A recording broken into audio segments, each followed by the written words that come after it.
Dalam diskusi yang ini saya perhatikan, yang disoroti pemahamannya rakyat. Pesantren itu kan kegiatan rakyat. Masjid juga, memeta masjid itu kegiatan rakyat. Dikaitkan dengan istilah terorisme. Sering saya sampaikan bahwa Indonesia ini tentang masalah-masalah seperti itu rawan. Apalagi ketika disebut bahwa masjid ini terafiliasi ini atau pondok pesantren terafiliasi ini masalah yang rawan. Tetapi faktanya memang begitu. 11 tahun lalu saya bikin buku terorisme negara. Jadi yang melakukan terorisme itu negara. Saya bisa membedakan dengan unsur-unsur yang jelas. Badan Nasional Penanggulangan Terorisme mendeteksi 198 pondok pesantren yang diduga terafiliasi dengan jaringan teroris. Tentunya ketika BNPT menyampaikan sesuatu, pasti sudah ada data dan melalui survei dan lain-lain. Itu pasti. Nggak mungkin BNPT mengatakan sesuatu tanpa ada bukti. Perlu kita pahami bersama bahwasanya kelompok radikal sebagai kejahatan luar biasa, kejahatan yang serius menurut PBB, kejahatan kemanusiaan dan kejahatan lintas negara, terus menyebarkan paham-paham radikal yang berlandaskan pada ideologi kekerasan. Nah, kenapa kita tidak melihat pemerintah yang teroris? Kenapa pesantren terus? Kenapa rakyat yang menjadi objek selalu menjadi hal-hal yang sifatnya menyudutkan sebagai teroris? Ini bagi masyarakat tidak usah resah. Karena apa? Perjalanan atau hal yang semacam ini sudah lama terjadi. Bukan sekarang-sekarang saja. Dari dulu udah ada. Dari dulu sudah ada. Jadi bukan pesantren itu terafiliasi akhir-akhir ini, bukan.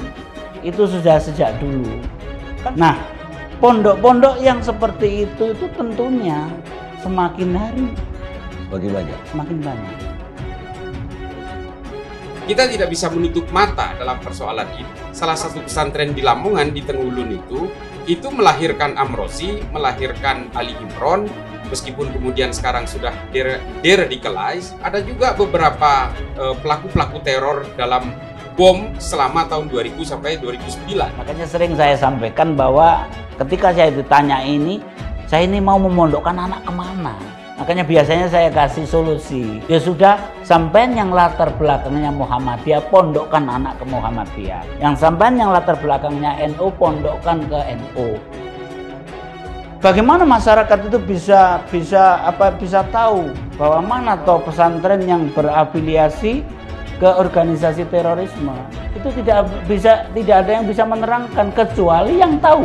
Dalam hal ini kalau yang resmi negara berarti BNPT yang menyampaikan itu. Ya, kalau dari mantan teroris saya yang bisa menyampaikan.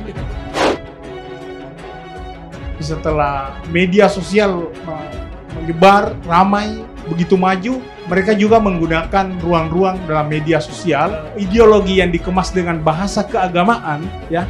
Bahasa keagamaan, kalau kita katakan tidak ada kaitan dengan agama, tetapi faktanya seperti itu. Mereka menggunakan simbol-simbol, bahasa dan pakaian keagamaan agar masyarakat memberikan dukungan dan simpati kepada mereka bahwasanya ini yang benar. Surat Al-Qasas ayat 4 dan ayat 39 ada 7 item tentang itu, ya, berbuat sewenang-wenang, menindas, memecah belah rakyatnya, kemudian membunuh, diskriminatif, membuat kerusakan. Itu hal-hal yang sifatnya dilakukan oleh seluruh teroris apapun. Hayya 'alal jihad,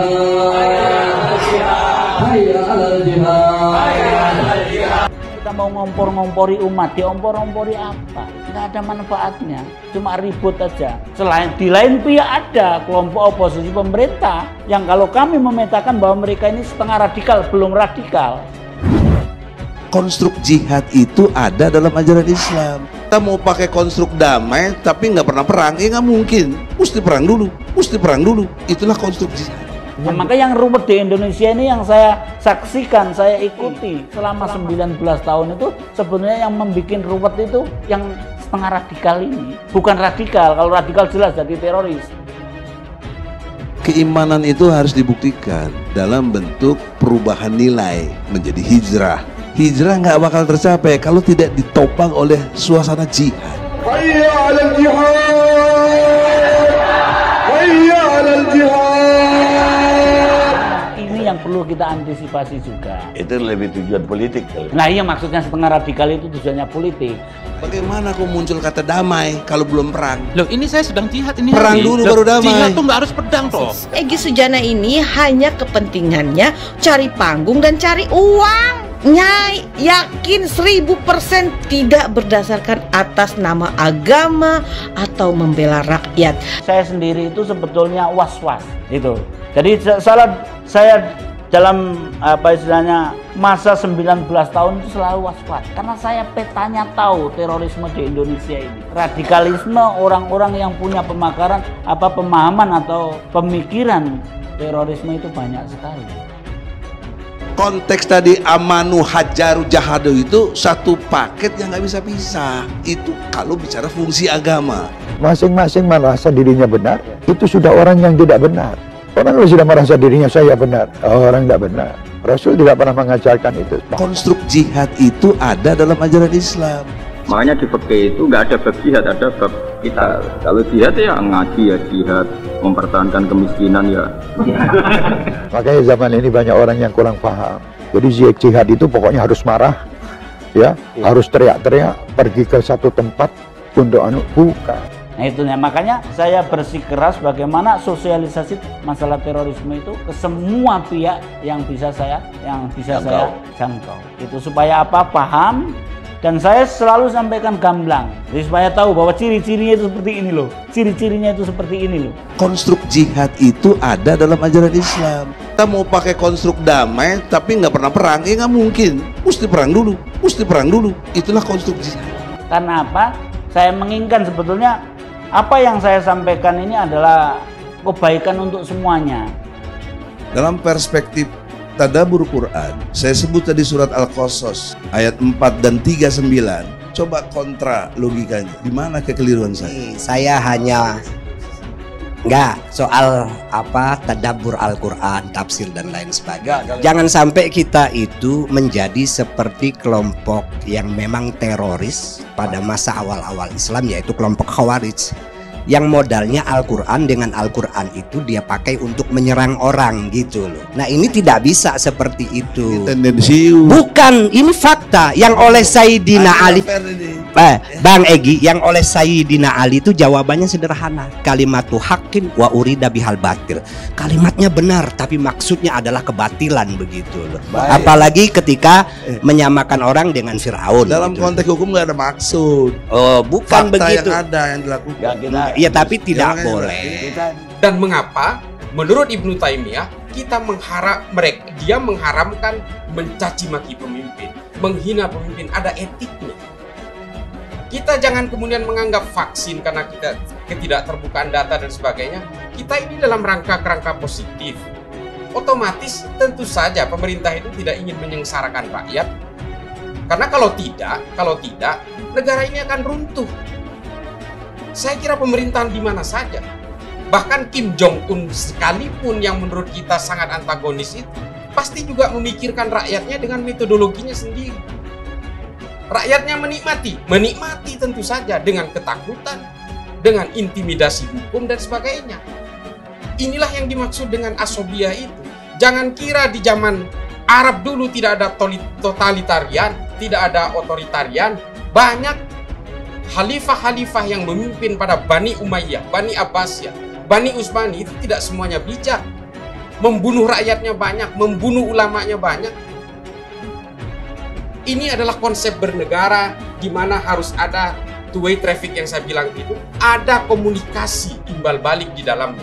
Ada hak dan kewajiban yang sama seperti konsep Nabi Muhammad di Madinah. Ini sahih. Jangan kemudian atas nama tauhid lalu kita membenci orang lain, memerangi orang lain. Bukan atas nama akidah kita kemudian memerangi orang lain dan menafikan perbedaan. Ini persoalan yang tidak boleh disimplifikasi. Atas nama agama semua kejahatan akan terlihat terhormat. Mereka mengemas kekerasan itu dengan tafsiran, bukan agama tetapi tafsiran keagamaan yang bahwasanya istilah-istilah yang mereka salah gunakan itu mereka tiba-tiba memotong dan menggunakan tafsiran-tafsiran untuk melegitimasi dan membenarkan aksi-aksi kejahatan yang kita saksikan bersama dan merusak negara kita, merusak agama kita dan merusak dan memecahkan persatuan kita. Kesiapsiagaan nasional itu ada 5 unsur, diantaranya adalah pemberdayaan masyarakat, seluruh komponen bangsa, seluruh lapisan masyarakat menghadapi musuh kemanusiaan ini, ya, musuh negara ini, musuh lintas negara ini yang ingin menerapkan ideologi transnasional. Kemudian kita tahu Al-Mu'min Nguruki itu melahirkan Abu Bakar Basir. Kita tahu Al-Islam itu melahirkan Amrozi, Imam Saputra dan sebagainya. Tapi ternyata negara ini tidak menutup pesantren-pesantren itu atas nama keluhuran menghargai pendidikan. Ini kemudian yang menjadi jurisprudensi kita hari ini, bahwa kita tidak boleh menutup mata. Bang Karni, saya baru datang dari Garut, berusaha mencari tahu tentang NII hari ini yang belakangan ini, dan saya kebetulan juga menemukan tiga orang yang ditangkap karena mereka mengkampanyekan NII secara terbuka, dan memang melibatkan beberapa pesantren sebagai epicentrum gerakan mereka secara diam-diam. Hal-hal seperti inilah yang kita tidak boleh menutup mata. Kelompok radikal terorisme sebagai kejahatan luar biasa, kejahatan yang serius menurut PBB, kejahatan kemanusiaan dan kejahatan lintas negara, terus menyebarkan paham-paham radikal yang berlandaskan pada ideologi kekerasan. Konstruk jihad itu ada dalam ajaran Islam. Kita mau pakai konstruk damai tapi nggak pernah perang, ya nggak mungkin. Mesti perang dulu. Itulah konstruk jihad. Yang diperangi siapa? Saudara Muslim sendiri. Ini lucu kita lihat, ini jihad apa? Kalau Muslim sama Muslim sendiri pukul-pukulan itu katanya jihad.